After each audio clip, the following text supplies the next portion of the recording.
दोस्तों, क्या कोई एक ऐसी औषधि हो सकती है जिस औषधि को लेने पर जीवन में कभी कोई रोग ना हो और वो हमारे पूरे शरीर पर कार्य कर जाए? तो आपको बता दें कि ऐसी औषधि नहीं हो सकती कि जो एक औषधि मात्र लेने से हर बीमारी पर वो कार्य करें, हर बीमारी को ठीक करें, हर बीमारी से बचाए। ऐसी औषधि नहीं हो सकती। पर दोस्तों, एक ऐसा तरीका है, एक ऐसा उपाय है जिससे हम जीवन भर हर बीमारी से दूर रह सकते हैं, बच सकते हैं। निश्चित रूप से ऐसा तरीका है आपको जो हर एक समस्या, हर एक बीमारी से बचा सकता है। दोस्तों, आज की कहानी इसी शीर्षक पर है, तो इसीलिए आज की इस वीडियो को पूरे ध्यान से सुने। और अगर आप चाहते हैं कि आपको कोई बीमारी ना हो, आपको कोई रोग ना हो, जिंदगी में शारीरिक कोई समस्या ना आए, तो इस कहानी को आपको अंत तक ध्यानपूर्वक जरूर सुना होगा और समझना होगा। इस कहानी से आपकी उम्र थम सी जाएगी, आपको कोई बीमारी नहीं होगी, आपको पेट से संबंधित कोई भी बीमारी नहीं होगी, या यूं कहे आपको कोई बीमारी छू ही नहीं पाएगी। तो दोस्तों, मेरा फिर से एक अनुरोध है, इस कहानी को अंत तक जरूर सुने, इस कहानी में अंत तक जरूर बने रहे। तो चलिए कहानी शुरू करते हैं। इससे पहले आप वीडियो में खो जाए, हमें सपोर्ट करने के लिए वीडियो को लाइक और चैनल को सब्सक्राइब जरूर कर लें।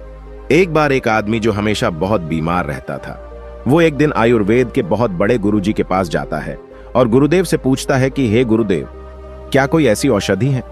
यदि है तो मुझे बताइए, जो कि एक ही औषधि से सारे रोगों को खत्म कर दें। यदि ऐसा कोई औषधि है तो मुझे बताइए, मैं अपनी इन शारीरिक समस्याओं से, रोगों से, बीमारियों से बहुत ज्यादा परेशान हूं।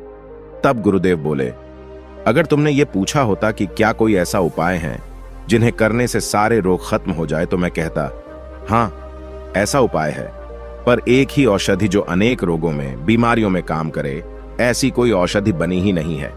पर एक ऐसा उपाय है। तब वह व्यक्ति बोला, ठीक है गुरुजी, आप वो उपाय के बारे में हमें बताने की कष्ट करें। तब वो गुरुदेव बोले, आज मैं तुमको ये बताऊंगा कि हम कैसे अपने पूरे स्वास्थ्य को ठीक रख सकते हैं और शरीर की कोई सी भी कितनी भयानक बीमारी से बच सकते हैं। तो ये तरीका है अपने शरीर की प्रकृति को समझना, अपने शरीर की प्रकृति को हमेशा संतुलित रखना।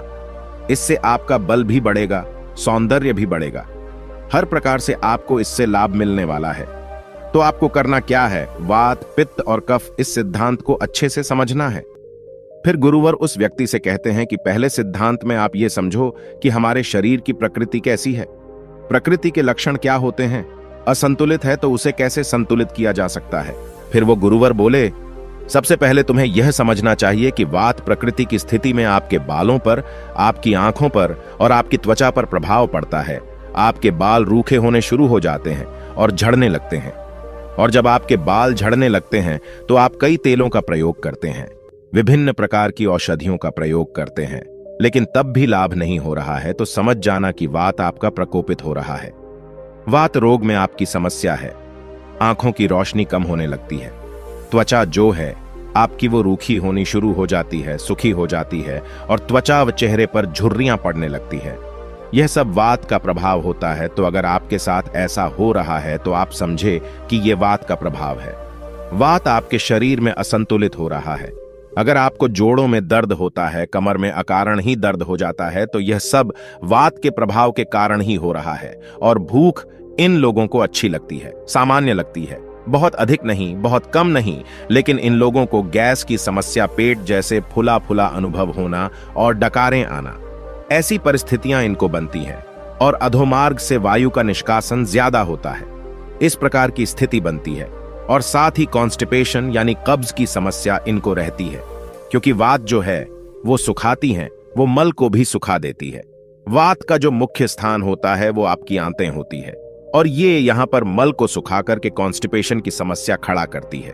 तो अगर आपको बार बार कॉन्स्टिपेशन की समस्या रहती है, मल ठीक से निष्कासित नहीं हो पाता है, तो आप यह समझ लेना कि आपके शरीर में की वात का प्रभाव बढ़ा हुआ है। यह सुनकर वो व्यक्ति बोला, गुरुदेव आपने ठीक कहा, ये जो आपने अभी कई प्रकार के लक्षण बताए हैं, उनमें से कई तरह के लक्षण आधे से ज्यादा ऐसा लगता है कि वो मेरे में भी है। तभी गुरुवर कहते हैं, तो ठीक है, तो अब तुम ये समझो कि मन की स्थिति कैसी रहेगी। तो यह मन चंचल रहेगा, एक जगह ठहरेगा नहीं। मन बार बार अलग अलग स्थानों पर जाएगा। अगर वह ध्यान का अभ्यास करे और अपने काम में एकाग्र रहने की कोशिश करें, तो कोशिश करना मुश्किल होगा, ध्यान बहुत ज्यादा भटकेगा। यह वात का प्रभाव होता है। फिर गुरुदेव व्यक्ति से बोले, अब मैं तुमको ये बताता हूं कि अगर आप वात प्रकोपित है तो आप किन चीजों का प्रयोग करके ठीक कर सकते हैं।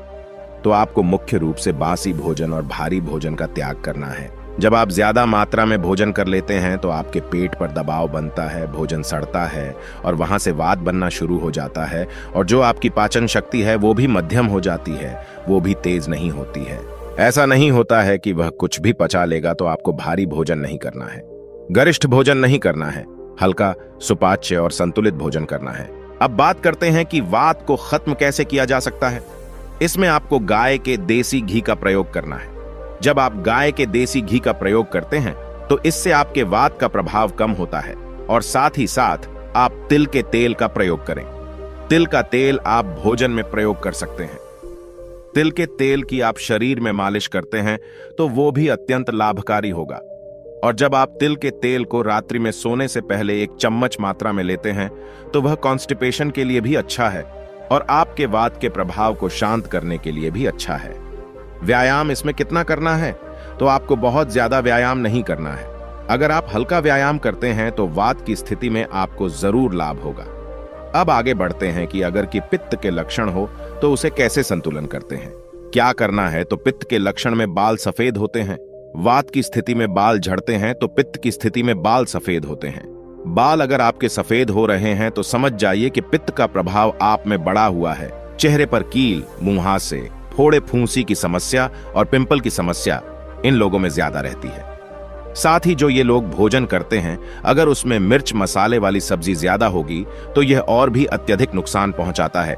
इसलिए इन लोगों को मिर्च मसालों का त्याग करना है। फास्ट फूड, जंक फूड, बहुत ज्यादा तेल में तली हुई चीजों का तो त्याग करना होता है। अगर आप अच्छा सुपाच्य भोजन करते हैं तो आपके इसे लाभ होगा। अगर आपको एसिड बहुत बनता है, खट्टी डकारें आती है और कब्ज की बहुत ज्यादा समस्या होती है तो ऐसा समझे कि आपका पित्त प्रकोपित है। पित्त की समस्या है तो पाचन का विकार हो सकता है। तो ऐसे में आपको सबसे पहले ध्यान देना होगा आहार में। आपको अपने आहार का ध्यान रखना होगा। आपको एसिडिक चीजों का प्रयोग कम से कम करना होगा और अल्कलाइन यानी क्षारीय चीजों का प्रयोग आपको ज्यादा करना है। अगर आप एसिडिक चीजें ज्यादा खाएंगे तो आपके शरीर में जो पित्त बढ़ा हुआ है वह और भी ज्यादा बढ़ जाएगा, जिससे समस्याएं और बढ़ेगी।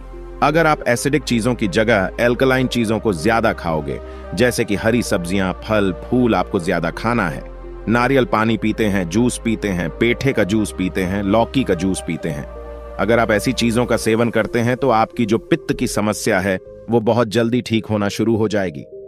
अगर आपको शुगर की समस्या है तो वह भी ठीक होना शुरू हो जाएगी। इस समस्या में आपको एसिडिक डाइट को काम करना है और एल्कलाइन डाइट को बढ़ाना है। अम्लीय जो चीजें हैं उनको कम करते जाना है। इन लोगों की जो मानसिक स्थिति होती है ज्यादा क्रोध वाली होती है, गुस्से वाली, अस्थिर होती है, यानी कि बहुत ज्यादा छोटी सी छोटी चीजों में भी बहुत ज्यादा रिएक्ट करते हैं, तो यह उनकी मानसिक स्थिति को दर्शाता है।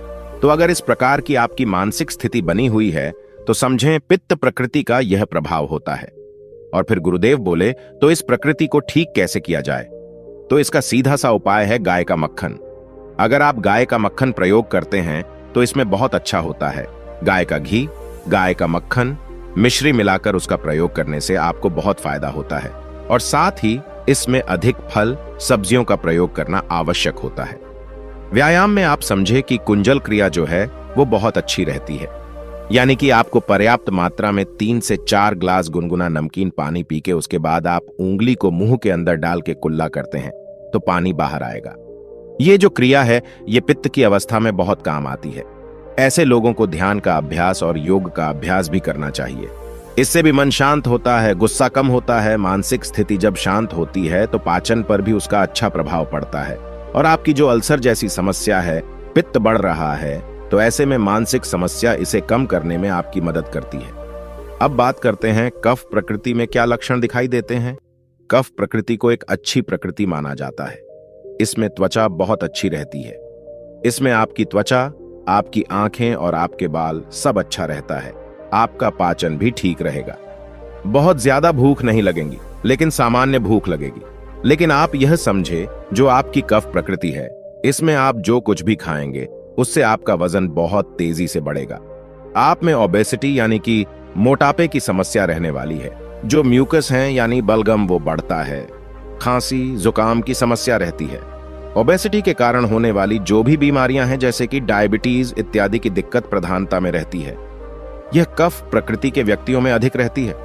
ऐसे व्यक्ति अगर अपने आप को सक्रिय रखते हैं, अच्छी जीवन शैली को अपनाते हैं तो फिर ठीक है, लेकिन अगर ये निष्क्रिय हो जाते हैं, मतलब कोई काम नहीं करते हैं, शारीरिक मेहनत नहीं करते हैं, शारीरिक रूप से एक्टिव नहीं रहते हैं, तो ऐसी स्थिति में कफ प्रकृति जो बनती है उसमें जो मानसिक स्थिति होती है वो व्यक्ति की शांत होती है, मिलनसार स्वभाव होता है। ये संतुलित मस्तिष्क के साथ रहते हैं। इसमें तमोगुण से ऊपर उठना जरूरी होता है और इसके लिए सक्रिय रहना जरूरी होता है। इसमें घी का, तेल का या फैट वाली चीजों का उपयोग करना निषेध होता है। इन लोगों को ये सब चीजें ग्रहण नहीं करनी होती हैं, क्योंकि इससे और ज्यादा फैट बढ़ने लगता है। अगर आप फैट वाली चीजें लेंगे तो इससे आपको नुकसान देखने को मिलेंगे। जो फैट है, मोटापा है, वो इसमें बढ़ता है। तो जो आपका मांस है, इसे ठीक करने के लिए आप सौंठ, इलायची, हल्दी, दाल, चीनी का प्रयोग कर सकते हैं। अगर आप इस प्रकार की चीजों का प्रयोग करते हैं तो इसका संतुलन होता है। व्यायाम की बात करें तो कफ प्रकृति के व्यक्तियों को पूर्ण शक्ति व्यायाम करना चाहिए, अधिक व्यायाम करना चाहिए। ऐसा व्यायाम करना चाहिए जिससे कि उनके शरीर से पसीना निकले, जिससे कि उन्हें थकान का अनुभव हो। ऐसा व्यायाम उनके लिए उपयोगी रहेगा। साथ ही साथ इनके लिए उपवास बहुत अच्छा रहेगा। हफ्ते में 1 दिन उपवास तो कफ प्रकृति के लोगों को करना चाहिए। अधिक पूर्ण व्यायाम यानी कि अच्छा व्यायाम, और इसके साथ ही अगर ये उपवास करते हैं तो इससे उन्हें बहुत अच्छे लाभ मिलते हैं। तो इस तरह की स्थितियों में आप अपने लक्षणों को देख सकते हैं, मिला सकते हैं कि आपके मानसिक और शारीरिक लक्षण किस तरह से मेल खाते हैं। तो अगर आपको लगता है कि 2 तरह से मेल खाते हैं तो आप समझें कि 2 प्रकृति के योग भी आपको एक प्रकृति बनाता है। यानी कि आपको वात पित्त हो सकता है, पित्त कफ हो सकता है, वात कफ हो सकता है। इस प्रकार से भी प्रकृतियां बन सकती हैं। तो आपको इस पर ध्यान देना है और उस प्रकृति के अनुसार आपको अपना आहार लेना है, और आपको जो चीजें निषेध बताई है उन चीजों का त्याग करना है, और जो चीजें आपको लेने के लिए कही गई है वो चीजें आपको जरूर लेनी है। यदि इस प्रकार से आप करते हैं तो आप निश्चित रूप से बहुत सारी बीमारियों से बच सकते हैं। उसके बाद उस व्यक्ति को सभी बीमारियों की जड़ समझ में आ गई थी, और साथ ही उसे अपनी सभी बीमारियों को ठीक करने के उपाय भी मिल गए थे। और अब उस व्यक्ति ने गुरुदेव को धन्यवाद दिया और उस जीवन शैली को अपने जीवन में लागू करने का प्रण लिया, और फिर वहां से गुरुदेव से आज्ञा लेकर चला गया। तो दोस्तों, उम्मीद करता हूं आपको इस कहानी से जरूर बहुत कुछ सीखने को मिली होगी। यह कहानी आपको कैसी लगी हमें कमेंट बॉक्स में कमेंट करके जरूर बताएं, और इस वीडियो को लाइक भी जरूर करें, और साथ ही इस वीडियो को अपने दोस्तों के साथ जरूर शेयर करें ताकि उन्हें भी इस कहानी से कुछ सीखने को मिल सके। ऐसी ही प्रेरणादायक और बुद्धा स्टोरी सुनने के लिए हमारे चैनल। दोस्तों, क्या कोई एक ऐसी औषधि हो सकती है जिस औषधि को लेने पर जीवन में कभी कोई रोग ना हो और वो हमारे पूरे शरीर पर कार्य कर जाए? तो आपको बता दें कि ऐसी औषधि नहीं हो सकती कि जो एक औषधि मात्र लेने से हर बीमारी पर वो कार्य करे, हर बीमारी को ठीक करे, हर बीमारी से बचाए। ऐसी औषधि नहीं हो सकती। पर दोस्तों, एक ऐसा तरीका है, एक ऐसा उपाय है जिससे हम जीवन भर हर बीमारी से दूर रह सकते हैं, बच सकते हैं। निश्चित रूप से ऐसा तरीका है आपको जो हर एक समस्या, हर एक बीमारी से बचा सकता है। दोस्तों, आज की कहानी इसी शीर्षक पर है, तो इसीलिए आज की इस वीडियो को पूरे ध्यान से सुने। और अगर आप चाहते हैं कि आपको कोई बीमारी ना हो, आपको कोई रोग ना हो, जिंदगी में शारीरिक कोई समस्या ना आए, तो इस कहानी को आपको अंत तक ध्यानपूर्वक जरूर सुना होगा और समझना होगा। इस कहानी से आपकी उम्र थम सी जाएगी। आपको कोई बीमारी नहीं होगी, आपको पेट से संबंधित कोई भी बीमारी नहीं होगी, या यूं कहे आपको कोई बीमारी छू ही नहीं पाएगी। तो दोस्तों, मेरा फिर से एक अनुरोध है, इस कहानी को अंत तक जरूर सुने, इस कहानी में अंत तक जरूर बने रहे। तो चलिए कहानी शुरू करते हैं। इससे पहले आप वीडियो में खो जाए, हमें सपोर्ट करने के लिए वीडियो को लाइक और चैनल को सब्सक्राइब जरूर कर लें। एक बार एक आदमी जो हमेशा बहुत बीमार रहता था, वो एक दिन आयुर्वेद के बहुत बड़े गुरुजी के पास जाता है और गुरुदेव से पूछता है कि हे गुरुदेव, क्या कोई ऐसी औषधि है? यदि है तो मुझे बताइए, जो कि एक ही औषधि से सारे रोगों को खत्म कर दें। यदि ऐसा कोई औषधि है